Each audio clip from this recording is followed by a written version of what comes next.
Exercise कराएंगे तुम्हारी 2.1, लेकिन पहले बेसिक समझ लो, उसके बाद आगे स्टार्ट किया। अक्ष के हिसाब से करोगे नहीं, उसके शून्य वगैरह निकालने पड़ेंगे। कपड़ा ये काम खराब है, इतनी देर से लिख के बनाया। और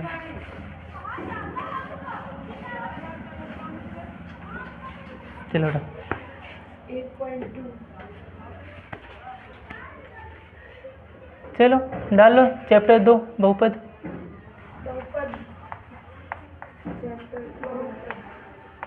बहुपद चैप्टर नंबर 2 डालो बहुपद, यानी कि जिसको हम बोलते हैं क्या, पॉलिनोमियल्स।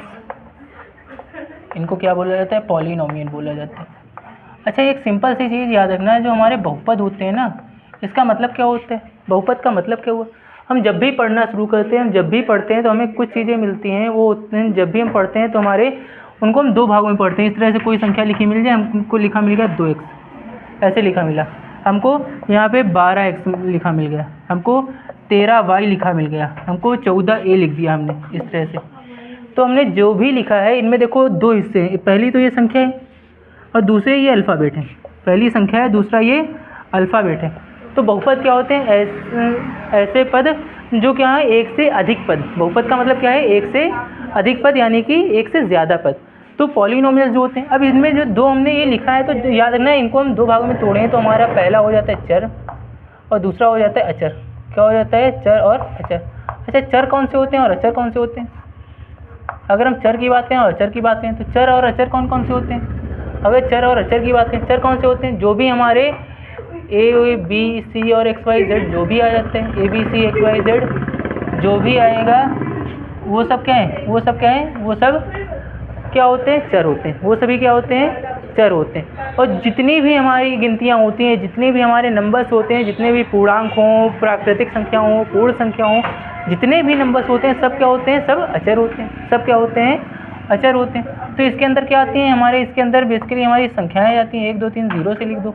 अब ये ज़रूरी नहीं कि हमेशा प्लस वाली ही है, हमेशा प्लस वाली ही है, ये प्लस माइनस सब हो जाती है, यानी कि सभी तरह की संख्याएँ हो जाती हैं, वो सब किस में आ जाती हैं, वो सब हमारी अचर में आ जाती हैं। क्लियर है। अब इसमें हम एक्सरसाइज नंबर 2.1 को पढ़ेंगे, तो इसमें हमारे अक्षों के हिसाब से दे रखा है एक्स अक्ष और वाई अक्ष, यानी कि एक तरह से हमें ये पढ़ना होगा कि इसमें चतुर्थांशों के बारे में देख लेते हैं, और हमारे जो निर्देशांक की थोड़ी सी कड़ियाँ आ जाएंगी, वो देख लो ज़रा। ये इतना याद रहेगा ना, चर अचर क्या होते हैं, चर और अचर याद रहेगा। चर और अचर याद रहेगा। अब ज़रा देख लो,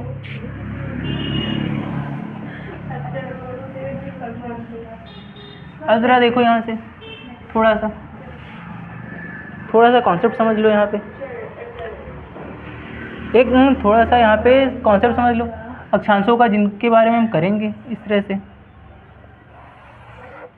अब ऐसे हम अक्षांशों को बना लें, ऐसे हमने अक्षांशों को बना लिया। तो ज़रा देखो, ये जो सीधी लंबवत दिख रही है, जो सीधी लंबवत होती है, ये कौन सी अक्ष होती है, ये कौन सी अक्ष होती है, वाई अक्ष होती है। ये कौन सी होती है, वाई अक्ष होती है, वाई एक्सिस होती है। कौन सी अक्ष होती है, वाई अक्ष हो जाएगी। कौन सी होती है, वाई अक्ष हो जाएगी। और ये कौन सी होती है, नीचे की तरफ जाएंगे तो ये क्या हो जाती है, वाई डैश हो जाती है। कैसी हो जाएगी, वाई डैश अक्ष, यानी कि वाई डैश अक्ष को क्या कहा जाता है, एक्सिस कहा जाता है। क्या कहते हैं, एक्सिस कहा जाता है।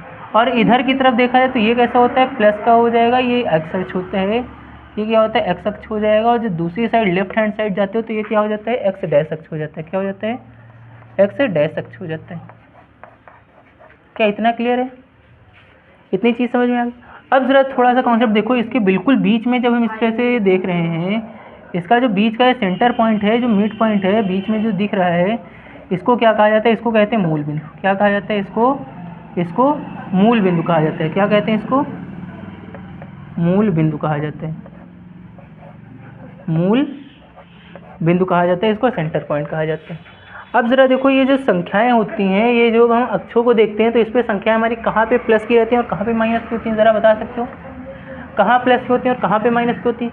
कहोगे जब हम ऊपर की तरफ बढ़ते हैं तो ऊपर की तरफ हमारी जो संख्याएं होती हैं वो कैसी बढ़ती जाती हैं, ऊपर की तरफ इस तरह से जब हम बढ़ेंगे, जब ऊपर की तरफ बढ़ते हैं तो संख्याएँ जो होती हैं वो प्लस की बढ़ती हैं। कैसी बढ़ती हैं, प्लस की बढ़ जाती हैं। 1 2 3 4 करके जो भी संख्याएँ चलेंगी वो कैसी होंगी, प्लस की होंगी।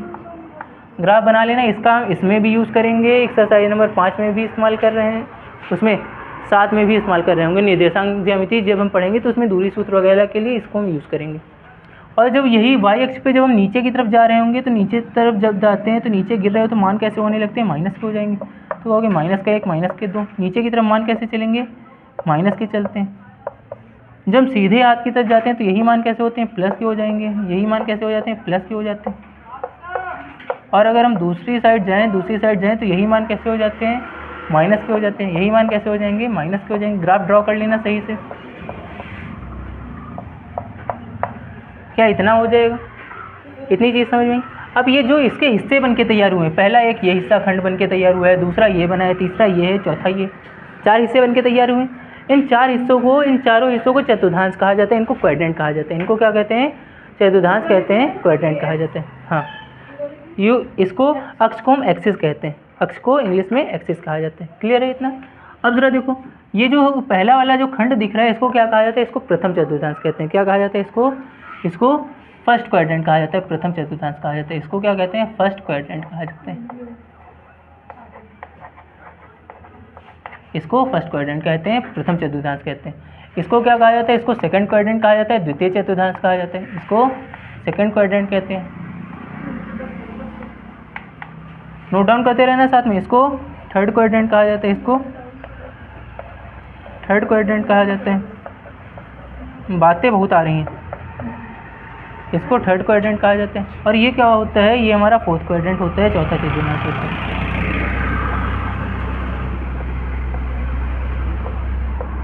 अच्छा एक चीज़ बताओ, ये वाला जो हिस्सा है पहला चतुर्थांश है, ये किन 2 लाइनों से घिरा हुआ है। कहोगे एक इस लाइन से घिरा हुआ है, दूसरा इस लाइन से घिरा हुआ है। किससे, एक इससे घिरा हुआ है, दूसरा इससे घिरा हुआ है। इन्हीं 2 लाइनों से घिरा हुआ है, इन्हीं 2 रेखाओं से घिरा हुआ है। अब जब इन 2 रेखाओं से घिरा हुआ है तो एक सिंपल सी चीज़ बताओ, क्या दोनों ही रेखाओं पे लिखी गई सारी गिनतियाँ जो लिखी गई हैं वो कैसी हैं, दोनों ही रेखाओं पे लिखी गई जो सारी गिनतियाँ वो कैसी हैं, प्लस की। सारी गिनतियाँ जो हैं वो कैसी हैं, प्लस की। तो इसके अंदर जो मान लिखे जाएंगे वो कैसे होंगे, सारे इसके अंदर जो मान रखे जाएंगे एक्स के और वाई के वो सारे कैसे होंगे, कहोगे प्लस के होंगे। एक्स का मान भी प्लस का होगा और वाई का मान भी प्लस का होगा। और अभी हम एक्सरसाइज 3 नंबर में जब कर रहे होंगे तो एक्स वाई के मान भी दिए जाते हैं, तो याद रखना। हाँ, तो थोड़ा सा एक कॉन्सेप्ट समझो, इसमें जो आगे वाला मान होता है इसको एक जगह पे चाहे नोट पॉइंट बना के लिख लेना। क्या, इसमें जो आगे का मान होता है वो किसका होता है, एक्स का मान होता है। पीछे वाला जो मान होता है वो किसका होता है, वाई का होता है। इस एक्स के मान को और इस वाई के मान को दोनों को अलग अलग नाम दिए गए हैं, दोनों को अलग अलग नाम दिए गए हैं। एक्स वाले मान को क्या कहा जाता है, इसको भुज कहा जाता है। इसको क्या कहा जाता है, भुज कहा जाता है। और ये जो दूसरा मान होता है इसको क्या कहते हैं, कोटि कहते हैं। इसको क्या कहा जाता है, कोटि कहा जाता है। कितना याद रहेगा, इतना याद रहेगा। तो ये दोनों चीज़ें याद रखना, ये दोनों ही मान याद रखना। क्लियर है इतना, ये दोनों मान याद रखना। जब भी मान दिए जाएंगे पहले हम किसका देखेंगे, एक्स का मान देखेंगे, फिर किसका मान देखेंगे, वाई का मान देखेंगे। तो इसमें अगर बोल दिया जाए कि बताओ 2,3 लिखा हुआ है, एक जगह पे -2,3 लिखा हुआ है, दूसरी जगह पे हमने लिख दिया प्लस का 4 या फिर 4, माइनस का हमने 3 लिख दिया। ऐसे हमने 2 मान दे दिए।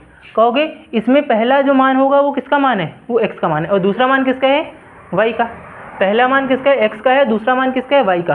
तो पहले तो ये पता करो कि कहाँ पे एक्स का मान माइनस का होगा। क्या दूसरे में देखो एक्स का मान माइनस का दिख रहा है, कहोगे दूसरा वाला भी तो है, 2 ही लाइनों से घिरा हुआ है। क्या है, दूसरा वाला चतुर्थांश जो है, सेकंड क्वाड्रेंट जो है वो भी 2 लाइनों से घिरा हुआ है। ज़रा इस पर ध्यान देना, वो किन 2 लाइनों से घिरा हुआ है, एक तो ये वाली लाइन आ गई, एक ये आ गई, दूसरी ये आ गई। क्या इन्हीं 2 लाइनों से घिरा हुआ है, क्या इन्हीं 2 लाइनों से घिरा हुआ है। अब इस पर ज़रा ध्यान दो, क्या ये जो घिरा हुआ है इसमें एक्स का मान कैसा है, इस वाली लाइन में एक्स का मान कैसा लिखा हुआ है, कहोगे प्लस का लिखा हुआ है। एक्स का मान ये कैसा लिखा हुआ है, माइनस का लिखा हुआ है, कहोगे माइनस का लिखा हुआ है। और जो वाई का मान है, कहोगे ये वाला वाई का मान है। ये सारे वाई के मान कैसे हैं, प्लस के। तो द्वितीय चतुर्थांश में जो एक्स का मान होगा वो कैसा होता है, माइनस का, और जो वाई का मान होता है वो कैसा होता है, प्लस का। अब तीसरे वाले पे ध्यान दो ज़रा, कहोगे इसमें देखो ये रहा एक्स का मान और ये रहा नीचे की तरफ वाई का मान, क्या दोनों ही मान माइनस का दिख रहे हैं। तो तीसरे चतुर्थांश में एक्स का मान भी माइनस का होगा और वाई का मान भी क्या होगा, माइनस का होगा। क्लियर है। चौथे चतुर्थांश को देखो, ये भी 2 लाइनों से घिरा हुआ है, एक इससे दूसरा इससे। पहले किसका मान लिखते हैं हमेशा, पहले हमेशा एक्स का। कैसा मान होगा एक्स का, कहोगे सारे मान प्लस के। और फिर किसका मान आएगा, वाई का, कहोगे वाई के मान कैसे हैं, माइनस के। क्लियर है इतना, क्या इतना क्लियर है, इतना समझ में आ गया। इतना समझ में आ गया? अब ज़रा देख लो, अब इतना कर लिया है तो अब इसमें तुम्हारे थोड़े से एग्जांपल ले लिया जाए। क्या हमने एक एग्जांपल लिख दिया, हमने लिख दिया -2, 4 उदाहरण के तौर पे। अब ज़रा बताओ ये किस क्वाड्रेंट में आएगा, किस चतुर्थांश में आएगा? कहोगे x का मान जो है वो माइनस का है और y का जो मान है वो कैसे है, प्लस का। तो माइनस और प्लस किस में दिख रहा है? माइनस और प्लस किस में दिख रहा है? दूसरे चतुर्थांश में। तो ये जो मान आएगा वो किस में चला जाएगा? वो किस में आ जाएगा? वो हमारा सेकंड क्वाड्रेंट में आ जाएगा। किस में आ जाएगा? सेकंड क्वाड्रेंट में आ जाएगा। तो इस तरह से जो भी मान दिए जाएंगे क्या उनको लिख लोगे इस तरह से? क्या उनके मान पुट कर लोगे, वैल्यू पुट कर लोगे? अब इसमें थोड़े से और कॉन्सेप्ट याद रखना, थोड़ा सा और कॉन्सेप्ट याद रखना। क्या याद रखना है? अब इसमें और क्या याद रखना है कि हमारे जो भी ये मान दिए जाएंगे तो हमेशा याद रखना हमें x और y के मान की वैल्यू अच्छे से याद रखनी है। अब हमने अभी दिया है, हमने मान लिया एक एग्जांपल दिया था, अभी एक एग्जांपल दिया था हमने -2,4 का हमने एग्जांपल लिया था इसको। ये पता तो है कि सेकंड क्वाड्रेंट में आएगा, लेकिन इसको मिलाओगे कैसे, इसको बनाओगे कैसे? सेकंड क्वाड्रेंट में आए तो कहोगे पहला जो मान होता है वो x का होता है, भुज होता है, दूसरा जो मान होता है वो y का होता है, वो कोटि होता है। यही होता है क्या? यही होता है। अब ज़रा एक चीज़ देखो, हमें x के मान को कहाँ तक लाना है? -2 को x का मान कहाँ तक लाना है? ये x अक्ष है, इस पर x का मान जो है वो कहाँ तक आएगा? कहोगे यहाँ -2 तक आएगा, यहाँ -2 तक आएगा। और y का मान कितने तक गया हुआ है? कहोगे y का मान 4 तक गया हुआ है, वो भी प्लस का। तो प्लस तो ऊपर 4 यहाँ पे है ना, तो दोनों को ऐसे मिलाओ, इसको ऊपर बढ़ा दो कहाँ तक? जहाँ 4 मिले, और इसको यहाँ तक। तो यहाँ पर ये हमारा मान आ जाएगा कितना? -2,4। तो एक सिंपल सी चीज़ याद रखना, जितने पे कहा जाएगा उतना x का जो मान होगा उतना x को बढ़ा देना है, जितना y का मान होगा उतना y को बढ़ा देना है। क्लियर है इतना? अब इस तरह से दर्शा लोगे सारे मान। और इससे ज़्यादा अभी आगे करना होगा तो एक्सरसाइज नंबर 3 में और उसमें एक्सरसाइज नंबर 7 में जितना आगे डिटेल में जाएगा उतना बता देंगे। इतना बेसिक वाला कॉन्सेप्ट समझ में आ गया, कौन सा प्लस की अक्ष होती है और कौन सी माइनस की होती है? एक्स अक्ष सीधे हाथ की तरफ जाओगे तो प्लस, ऊपर की तरफ जाओगे तो प्लस, नीचे की तरफ माइनस और उल्टे हाथ की साइड माइनस। ठीक, इतना समझ लो। अब एक्सरसाइज नंबर अपनी 2.1 डाल लो ज़रा, उसको कर लेते हैं। उसमें भी तुम्हें केवल यही देखना है कि कोई रेखा जो है वो एक्स अक्ष को कितनी बार काटती है, बस, और कुछ करना ही नहीं है। डालो ज़रा एक्सरसाइज नंबर 2.1, हेडिंग डालो, ऊपर लिख लेना एक्सरसाइज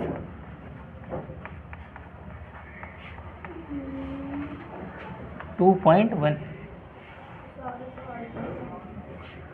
एक्सरसाइज 2.1। अब हमें एक्सरसाइज 2.1 हेडिंग तो नोट कर लोगे, हेडिंग नोट कर लोगे ना? उसमें साफ साफ कहा गया है, साफ साफ कहा गया है कि हमारी कोई इस तरह से दिया गया है, ऐसा ग्राफ बना हुआ है। अब सिंपल सी चीज़ है, जो सीधी दिख रही है वो y अक्ष है, y अक्ष है, और जो लेटी हुई दिख रही है वो क्या है? x अक्ष। ये तो इतना तो सिंपल सा पता है। अब सवाल में कहा गया है कोई रेखा अगर ऐसे गई हुई है, ऐसे ऐसे कोई रेखा ऐसे गई, तो सवाल में पूछा गया कि इसमें fx का मान बता दो। सिंपल सा, केवल इतना काम करना है। कहा गया है fx का मान बता दो। कहोगे fx का मान कैसे बताएंगे? ये जो लाइन गई है ना टेढ़ी मेढ़ी वाली, ये x को देखो कितनी बार काट रही है, y से नहीं, मतलब x को कितनी बार। कहोगे एक यहाँ है, दूसरा यहाँ, तीसरा यहाँ, चौथा यहाँ, पाँचवा, छठा, सातवां, तो fx का मान कितना हो गया? 7। सब में केवल यही काम करना है। 2.1 के अंदर बस यही एक काम करना है। सब में देखो ऐसे ही रेखाएं दी गई हैं टेढ़ी मेढ़ी, केवल यही काम करना है। और जिसमें अगर यही ग्राफ बना हुआ है ऐसे बना देते हैं, ये y अक्ष है, ये y डैश है, ये x अक्ष है और ये x डैश है। अब इसमें हम ऐसे टेढ़ी मेढ़ी ना जाके एक ऐसे दे दी। अब बताओ कि y fx का मान कितने हैं? कहोगे x का मान को, अब x अक्ष को छू ही नहीं रही है, x अक्ष को टच ही नहीं कर रही, तो अब fx का मान कितना होगा? 0 हो जाएगा। बस इतना काम करना है और अदर कोई काम नहीं करना है। जल्दी से फिगर ड्रॉ करो और ख़त्म कर डालो जल्दी से।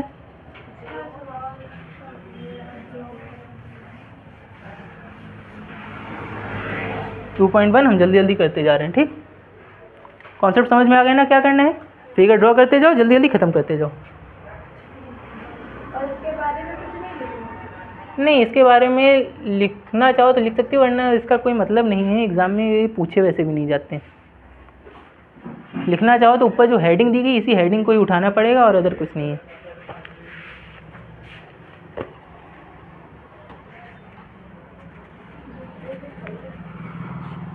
हम फिगर ड्रॉ कर दें जल्दी जल्दी।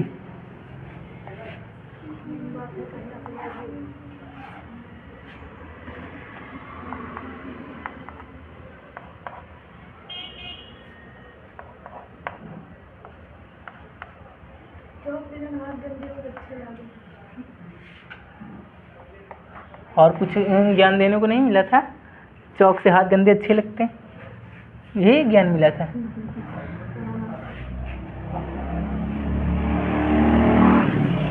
पहले बना देते हैं, उसके बाद मान रख देंगे। हड्डी बोलने की मना करते करते।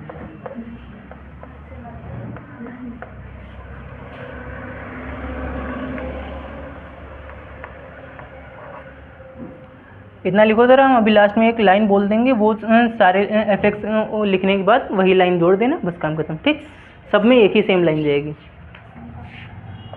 थोड़ा टाइम कम हो जाएगा और तुम लोगों के कॉन्सेप्ट भी बेसिक से क्लियर होते रहेंगे।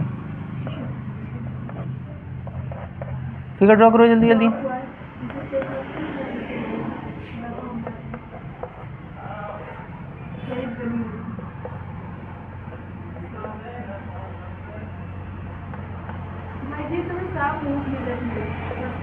पकड़ पकड़ के सांपों को खाते जाओ बस, और कुछ ना करो।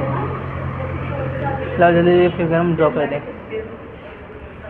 पहले में रेखा ऐसे गई है, सबको अंदाज़ा हो गया ना? कर डालो जल्दी से।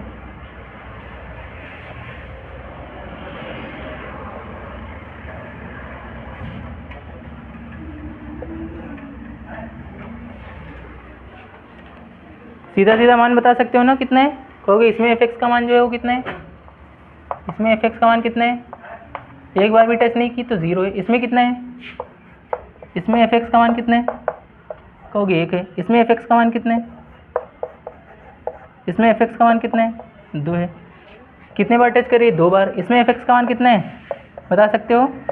कितना है? कहोगे 1 2 और ये 3। कितना है? 3 है। हो जाएगा। बाकी दोनों भी ऐसे ही कर लो, और एक लाइन बता देते हैं, उसको लिख लो ज़रा एक बार। ठीक,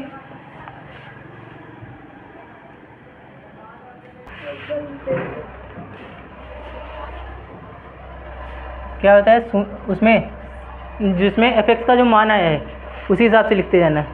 क्या लिखना है? लिख देना शून्यकों की संख्या, जैसे पहले वाले में एको बार टच नहीं कर रही थी ना, लिख देना शून्यकों की संख्या, शून्यकों की संख्या 0 है, क्योंकि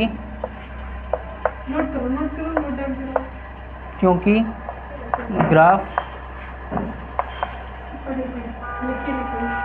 एक्स अक्ष को